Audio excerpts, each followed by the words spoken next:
You are listening to Two Dudes Talking Cougs, a podcast by BYU fans for BYU fans. Just two dudes talking Cougs. Everybody, welcome to Two Dudes Talking Cougs. I'm your host, Jarrett Webster. I'm here with my co-host, Taysom Webster. Oh, everybody breathe out with me. Ooh, sigh of relief. Today on Two Dudes Talking Cougs, we're talking Kalani. We got, what do we want? State of the Cougs. We want Cougar Chaos. We want who's our Cougar of the week. It's all Kalani. Chaos, Kalani. State of the Cougs, Kalani. Cougar of the week, Kalani. Okay, peace out, guys.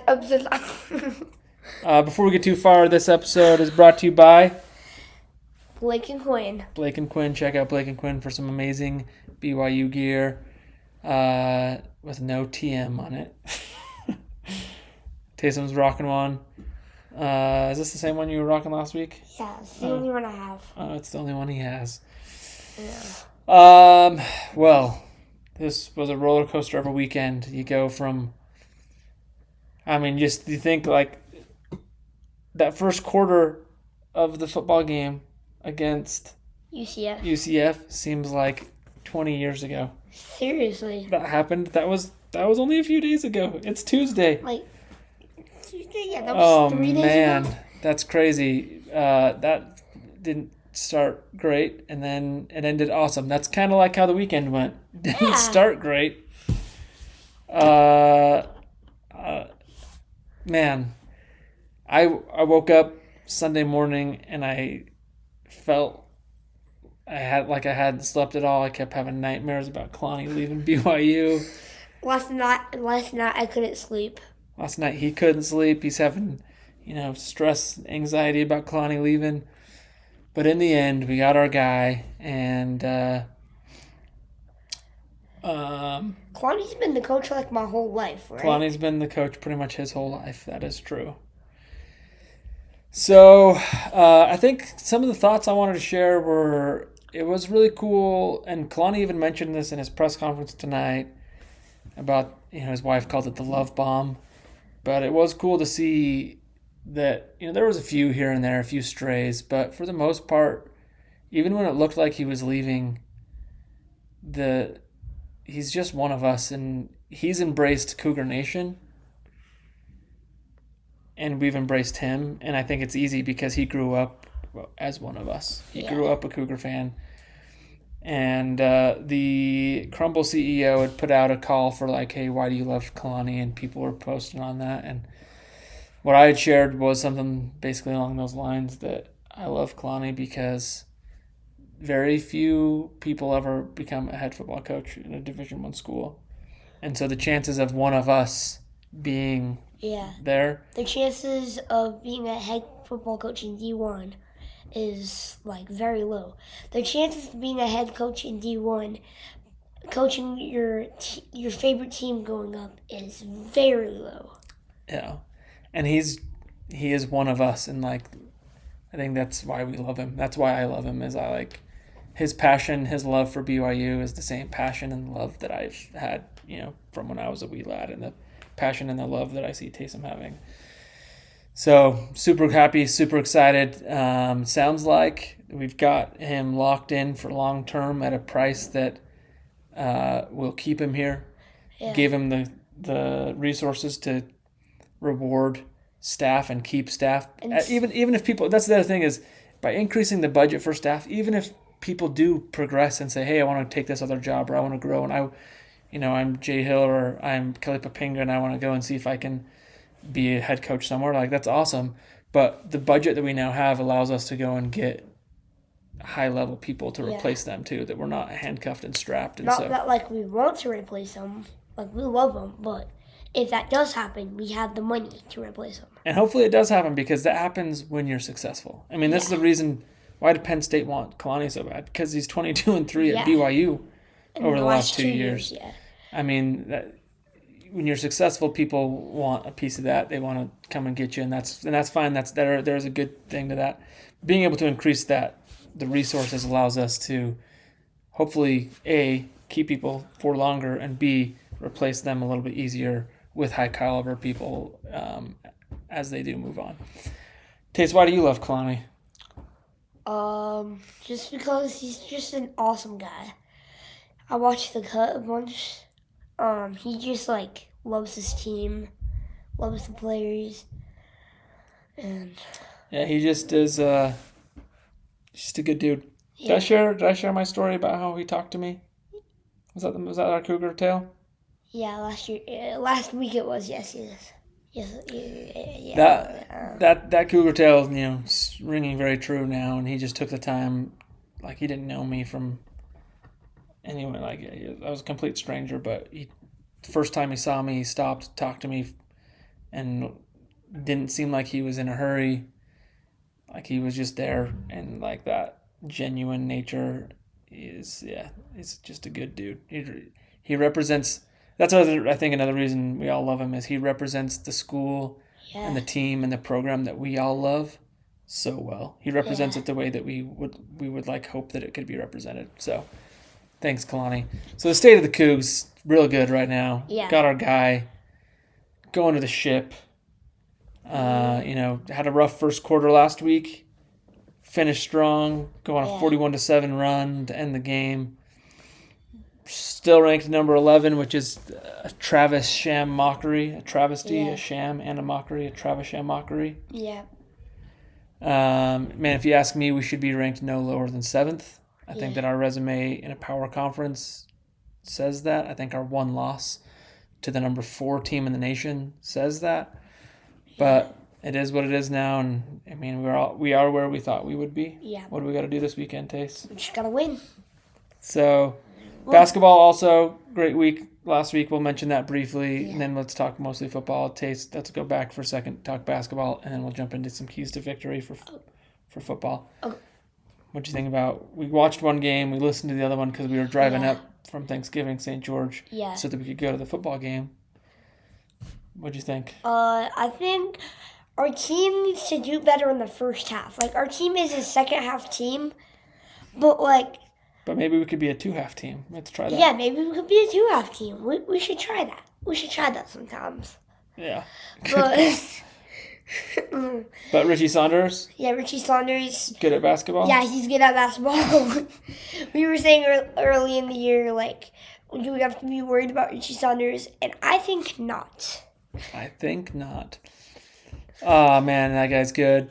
Rob Wright also. Yeah. And it's awesome. So the net rankings, I think, debuted, and that's a key metric that's used in the college basketball selection when you're doing the March Madness seeding.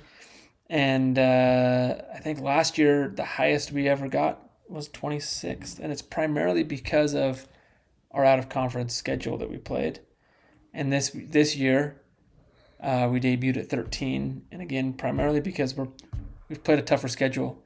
Our one loss is to a top 5 team. Yeah, and essentially on the road by 2 points. It's been rough, and there are these sputtering, and we struggled for times. And we're down 2 guards, Nate Pickens, who's going to be redshirting, and then Dawson Baker, who's going to just actually be looking like he's hanging it up. Because he tore basically everything in his knee, unfortunately. So that kind of throws rotations off, and 2 guys that we were kind of actually counting on to be scorers off the bench. And so you're going to see some crazy stat lines from the big 3 of Rob and AJ and Richie. Yeah. But they're good enough to carry us. The other thing, though, is struggles in the first half, sputtering. But we're doing it against a much more difficult schedule than we did it against last year to start the season, which hopefully translates into even better success later on. So, any final basketball thoughts, Tace? We're a good team. We're a good team. Except we're in the first half.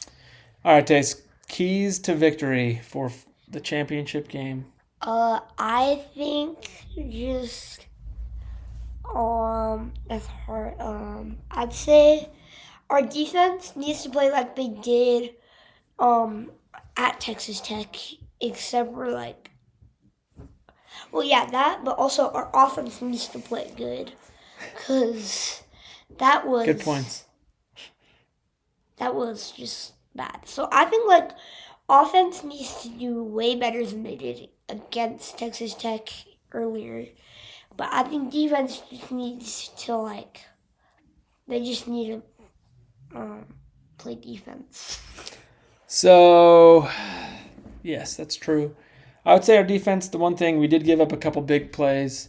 We got to limit that a little bit better. Texas Tech thrives on that. I think a key to victory is going to be maybe we don't have to win the first quarter, but we can't lose the first quarter. Yeah, we can't like. And that's what they've done all year to everybody. They did it to us. And so if you can withstand that first quarter, I think it kind of sets you up for a game that you can go toe-to-toe with them. But that means avoiding big mistakes and moving the ball on offense. So what I would say is this. Something BYU under Kalani is something like 85% win rate when they score first. Guess what? Texas Tech, when they score first under their coach, about 85% win rate. So that's going to be a key, I think, there. Just getting off to a good start. No turnovers. And I'll amend that to say you have to be at least even, if not winning the turnover battle. So that means if we have a turnover, we got to force 1 or 2. Yeah. If we turn the ball over twice, we got to force 2 or 3. So, I think we could live with a single turnover if we turn them over. Yeah. But we can't be losing the turnover battle 3-0 again. No can do. It's got to be even or we win the turnover battle. And then I think another key is going to be on the offensive side.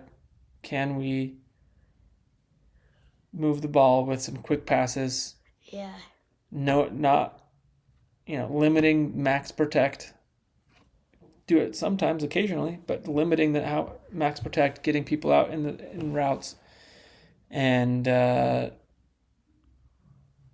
if we're able to do that, I think that alleviates and opens things up. Probably it's okay if they take a few sacks. I'd say, like if we get sacked a couple times, that's okay. If we're going out and moving the ball though, but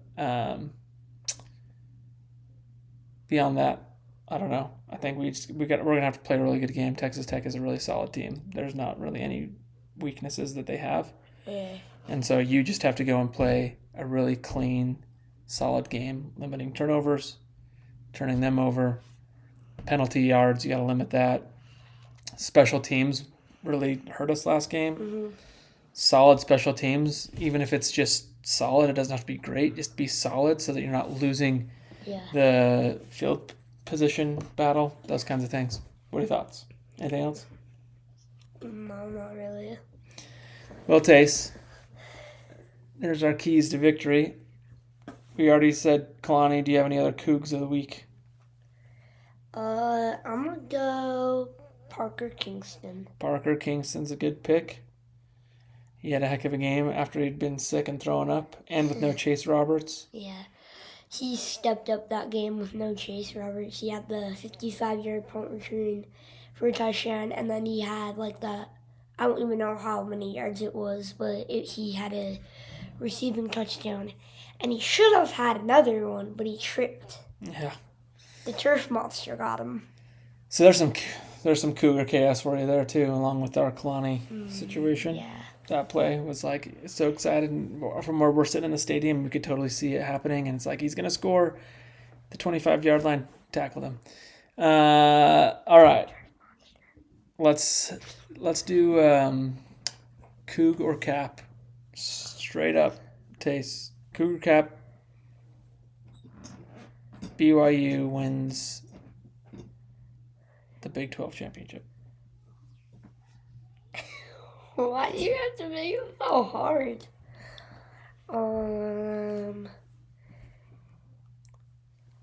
Obviously I'm biased, but this is two dudes talking Cougs, not two dudes talking Raiders. Red Raiders. Oh yes, okay, so then Coug. All right, Coug or Cap. LJ Martin has over 75 yards rushing. He had like 25 or something crazy low last time. Well, also last time he didn't play much, right? Yeah, he didn't play a whole lot. We couldn't run the ball, and he was pretty banged up that game. I'm gonna say Coog. Coog, okay. I think he's gonna be able to. All right, here's another one. Sione Moa has more than 20 yards rushing. Will he play? That's a great question. He's listed on the depth chart as a running back 2 again. I'm gonna say Cap, actually. Cap on that one, okay. Coog or Cap, BYU beats Cal Baptist in basketball tomorrow by more than 20 points.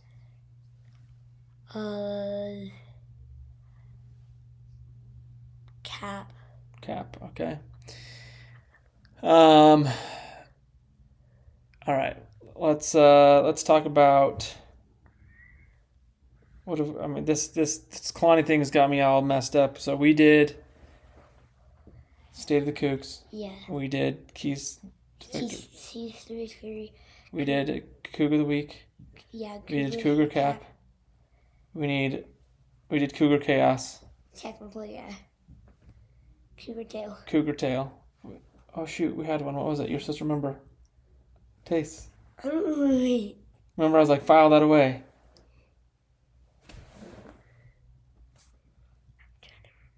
Taste. This is what. Wait, I don't. This is what you get when you hire a free producer. I don't think I don't think there's anything. There totally was. Yeah, I think I fixed it. Maybe, I don't know. You fixed it? What do you mean? What do you talk? Well, maybe we don't have a cougar tail. Elder Gong? Yeah. Golly. For those of you that didn't see, Elder Gong was passing out ice cream. First, he was passing it out to UCF fans, and then when there was left over, he was passing it out to BYU fans. That's a pretty cool moment there.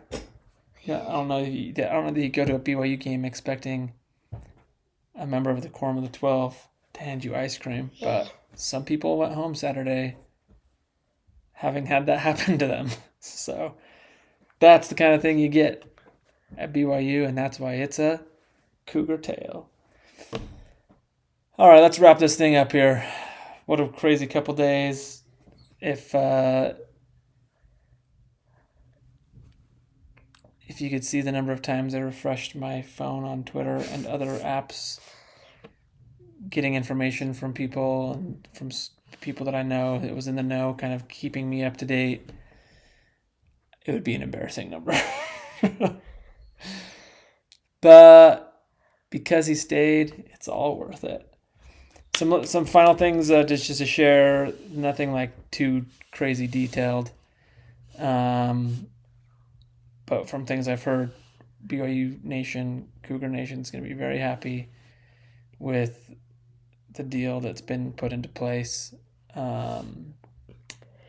giving us more resources like we talked about for staff, for players, so that we can retain players in the portal era, so that we can go and get key pieces that fit BYU and fit what we're trying to build, and be competitive to be able to get those kind of guys.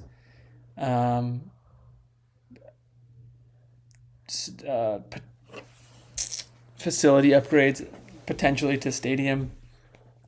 I think that Kalani was hinting at that in his press conference. Just all in all, a great time to be a Cougar. Yeah. So go Cougs. We'll talk next week. Just two dudes talking Cougs.